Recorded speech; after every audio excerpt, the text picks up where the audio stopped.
Salut, j'espère que vous allez bien, surtout que vous lisez et que vos lectures sont belles et révolutionnaires. Vous l'aurez compris dans le titre de la vidéo, j'aimerais vous présenter aujourd'hui 10 biographies du professeur Zacharias Staniflu. Mais avant cela, je vais vous présenter ceci. Ça s'appelle Un carnet de lecture. Il a été fait par Paul M. Gezet. C'est une merveilleuse autrice qui écrit des livres pour la jeunesse et pour les enfants. Donc je vous recommanderais ce livre parce que ce carnet, il vous permet de prendre des notes après avoir lu. Quand vous avez fini de lire un livre, vous pouvez faire rapidement votre chronique là. C'est un livre qui est disponible sur Amazon. Je vous mettrai le lien en barre de description. Aujourd'hui, nous parlerons encore du professeur Zacharias Staniflu. Le professeur Zacharias Staniflu est un homme colossal, un homme multidimensionnel.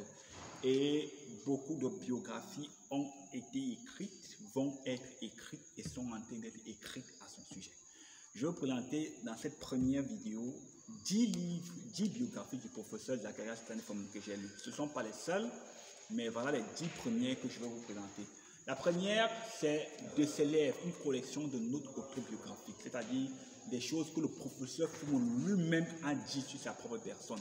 Il nous parle de son enfance, il nous parle de sa famille, il nous parle de ses études, il nous parle de sa conversion, il nous parle de son rapport avec les livres, il nous parle de sa vie de prière, sa vie de retraite, ses finances, et sa famille et beaucoup d'autres choses. Je dois avouer que ce livre d'abord, je le recommanderais aux ministres, aux enfants et aux enfants parce que la manière dont nos professeurs s'est comporté en tant qu'enfant, vraiment, pour moi c'était, je ne dirais pas choquant, mais à la limite extraordinaire. Par exemple, il vendait les arachides de sa mère sans en manger un grain. Bon, moi quand j'ai lu ça, je me disais que si tu manges un grain et que tu dis à ta mère que tu as mangé un grain, ta mère ne va pas t'en tenir rigueur. Mais il aimait tellement sa mère, il respectait sa mère, que même être tenté de manger un grain, il n'a jamais été tenté. Dans ce livre, le professeur Fumon nous parle donc de lui. Et nous voyons dessus, pas seulement les prouesses d'un homme spirituel, mais nous voyons aussi le caractère sur lequel Dieu a bâti l'homme colossal qu'il était. Par exemple, il allait en mission dans un pays et pendant tout le temps qu'il était en mission, il a porté un seul pantalon. Or, il en avait deux. Chaque soir, il avait le même pantalon, il séchait et reportait ça le lendemain. Je me suis posé la question, mais pourquoi? En fait, c'était un homme de caractère. Dans ce livre, le plus gros chapitre concerne les finances. Si vous êtes financier, je vous recommande de ses lèvres une collection de notes autobiographiques. Le prochain livre que je vais vous présenter, il s'agit de ses lèvres du retour de ses missions. Le professeur Zacharias Staniflu a fait 500 voyages internationaux hors du Cameroun pour prêcher l'évangile. Il a fait plus de 700 voyages dans la nation. Donc, il a une vision du champ des missions. Il a une vision de l'évangélisation au niveau mondial, de l'œuvre de l'évangile au niveau mondial que beaucoup de gens n'ont pas. Si vous voulez connaître quelle est la pensée du professeur Zacharias Staniflu au sujet des champs des missions, tant au niveau du Cameroun qu'au niveau du monde entier, voici le livre en question. J'ai remarqué que dans ce livre, il y a 3 types de messages. Quand il revenait de mission, il pouvait enseigner ce qu'il a enseigné là où il était au champ des missions. C'est une première chose. 2, il pouvait enseigner un message qui n'a rien à voir avec ce qu'il a enseigné au champ des missions. On vous dira juste qu'il a enseigné ce message pendant qu'il revenait par exemple d'Abidjan. 3, il peut vous donner juste la cartographie spirituelle, ou même l'état spirituel du champ des missions duquel il est de retour. De ses lèvres du retour des missions.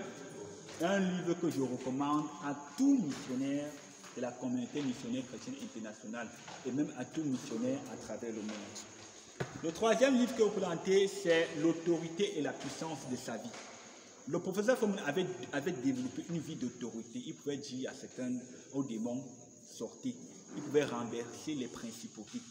Pourquoi est-ce qu'il avait une telle autorité spirituelle? C'était pas au hasard. Moi, dans ce livre, quand j'ai lu ce livre, par exemple, j'ai parfaitement compris le livre La joie de suppléer d'appartenir au Seigneur Jésus-Christ, que je vous recommande. Nous en avons déjà même parlé sur cette chaîne.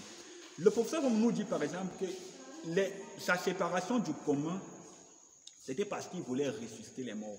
en fait, de ressusciter les morts sur le plus haut niveau de la puissance spirituelle. Dans ce livre, il nous montre que les restrictions qui étaient posées sur sa vie, c'est parce qu'il voulait développer la puissance spirituelle. Vraiment, ce livre nous parle de sa séparation du commun. Et moi, je pense que c'est un modèle. Si vous voulez apprendre à développer l'autorité et la puissance spirituelle, comme le professeur Zacharias Canet-Fomon, je vous recommande sa biographie. Que voici. La quatrième biographie, c'est The Family He Found. The Family He Found, le professeur Fomon nous parle de sa propre famille, de sa mère, de son père un peu. Non, de sa mère, son père, non, de sa femme plutôt. Son mariage et ses enfants. J'ai envie de dire qu'il nous laisse entrer dans l'intimité de sa famille. Il nous parle de chacun de ses enfants, la manière dont il les a bâtis et la manière dont chacun a une relation distincte avec lui. Vraiment, pour moi, c'est une famille dont on peut copier le modèle et appliquer à nous. Je ne dis pas que toutes les familles sont parfaites. Je ne dis pas que c'était une famille super. Parce c'est vrai que quelque part dans le livre, il titille un peu certaines personnes. Mais je pense qu'il y a des principes que le professeur Fomon a appliqués dans sa famille, dont on peut s'inspirer pour également bâtir une vie de famille équilibrée. The Family He Found, je vous le recommande. La prochaine biographie, c'est The Friend He Made, ou bien encore Les Amis qui s'est fait. Dans ce livre, le professeur Fomon nous enseigne sur ce que c'est que l'amitié. L'amitié selon Dieu. Par exemple, dans ce livre, il nous dit qu'un ami, c'est celui avec qui, même si tu as tué quelqu'un, tu n'auras pas honte ou bien peur d'aller lui dire que voici le péché que j'ai commis. Il enseigne profondément sur l'amitié. Il nous parle de ses amis, il nous parle de sa relation avec son père, il nous parle de ses petits et de ses grands amis, les amis qu'il avait dans ce monde. Je vous rappelle que même le Seigneur Jésus-Christ avait les amis. Alors, comment bâtir sa relation? Comment avoir des amis? J'ai beaucoup aimé aussi, par exemple, le témoignage du professeur Guan dans ce livre. Et je ne savais même pas qu'ils étaient ensemble en Sierra Leone. En lisant ce livre, j'ai vu l'amitié qu'il y avait entre le professeur Fomon et le professeur Guan. Je vous recommande le livre The Friend He Made. Comment est-ce que le professeur Fomon s'est fait des amis? La prochaine biographie nous parle des miracles qu'il a opérés. Il est dit du professeur Fomon qu'il a opéré au moins 10 000 miracles de guérison. En allant, les guérisons qui allaient du mal de tête, au maux de dents, disparition de cancer, diabète, les paralysies, les aveugles qui voyaient. Dans ce livre, on a essayé de regrouper les témoignages des gens qui l'avaient guéri selon certains types de maladies. Et ici, on nous présente les miracles qu'il opérait. Le Seigneur Jésus-Christ a dit, voici les miracles qui accompagneront ceux qui auront cru. Et je vois dans ce livre, bon, c'est vrai qu'il y a plusieurs autres livres concernant les miracles que le professeur Fomon a opéré, mais ce livre déjà nous montre comment est-ce que le professeur Fomon est entré en pleine possession de l'héritage que Dieu nous donne dans Marc chapitre 16, verset 17 à 18. Je vous le recommande vivement. Notre prochaine biographie, c'est The Battle He Fought, ou encore les batailles qu'il a menées. Vers la fin de sa vie, le professeur Fomon, Dieu l'a amené à renverser les principautés et les armées de méchanceté. Il a renversé le prince satanique de Yaoundé, de Douala, du Cameroun et de certaines religions dans ce monde. Et du communisme même. Et grâce à lui, grâce aux batailles qu'il a pu mener, l'évangile prospère aujourd'hui au Cameroun, à Douala, à Yaoundé et dans certains pays où les religions qui sont mentionnées dans ce livre sont pratiquées. Mais je dois dire que dans ce livre, c'est l'expérience même du combat spirituel. Il nous montre comment renverser les principautés, comment est-ce que Dieu l'a amené à renverser les principautés. Bon, je ne prétends pas que tout le monde a été établi pour renverser les principautés, mais je pense que ce livre a été écrit pour nous montrer que c'est possible de renverser les principautés, pour nous parler de son expérience à lui. Après avoir lu ce livre, je vous recommande aussi un livre attaché à cela, le renversement des principautés, qu'il a écrit avant même que cette biographie ne soit écrite. Je vous la recommande vivement. Une autre biographie du professeur Fomon que je vous recommande, c'est les nations qu'il a servies. Bon, en fait, le livre que j'ai présenté précédemment, du retour des missions, j'ai envie de dire que les nations qu'il a servies, c'est comme la pile de la face du retour de ces missions. Les nations qu'il a servies, ici c'est le volume 2. En fait, c'est le rapport des missionnaires. Quand le professeur Fomon allait au champ des missions, c'est le point de vue des missionnaires concernant l'œuvre internationale, concernant l'œuvre du professeur Fomon à l'échelon international. J'ai beaucoup aimé le témoignage du pasteur Calvin Echo au Gabon. Il nous montre ce que le professeur Fomoun est venu, toutes les visites du professeur Fomoun au Gabon et ce que le professeur Fomoun a enseigné pendant chacune de ses visites. J'ai particulièrement aussi aimé le témoignage du missionnaire numéro 2 au Tchad. Cette maman, c'est une maman formidable, c'est une sœur formidable, vraiment, sœur missionnaire numéro 2 au Tchad. Si tu passes par là, je te fais un gros coucou, je t'aime beaucoup. J'espère te rencontrer un jour à la bibliothèque de la conquête du monde. Ton témoignage m'a bouleversé et ça m'a appris comment traiter avec Dieu de manière réelle et de manière palpable. Vraiment, ce livre nous parle du champ des missions et de l'impact du professeur Fomoun, vu du point de vue des missionnaires. Je ne peux que vous le recommander, Les Nations qu'il a servi, volume 2. L'avant et dernier livre, je m'excuse cette vidéo qui est longue, c'est The Prayer He Prayed. The Prayer He Prayed nous montre comment est-ce que le professeur Fomoun a prié au fil des années et comment est-ce que Dieu a exaucé. Vous voyez, c'est un livre relativement facile, comme vous voyez, la prière et l'exaucement. Partout, c'est comme ça. C'est un livre qui peut se lire en moins de 6 heures de temps. Mais je dois dire que de ce livre, j'ai appris 3 choses. 1. Le professeur Fomoun priait même pour les choses les plus élémentaires. Moi, je ne comprends pas comment. Bon, je ne comprends pas, mais j'ai appris. J'ai appris. Par exemple, il prie que Seigneur permet que mon salaire du mois de mars 1994 soit payé. Pour mon époux soit payé. Bon, pour moi, c'est le sujet de prière que je me suis dit que c'est normal que ce soit payé. Pourquoi est-ce qu'il devrait prier pour ça? Mais j'ai appris qu'il priait même pour les choses les plus simples. Mais en lisant ce livre, j'ai compris qu'il y a 3 types d'exaucement que moi j'ai découvert dans l'expérience du professeur Fomoun. Il y a des choses que Dieu exaucé à 100%, c'est-à-dire qu'il demande et Dieu les lui donne pleinement. Il y a des choses que Dieu exauçait partiellement. Par exemple, il peut dire, Seigneur, donne de développer 11 nouveaux composés cette année au laboratoire.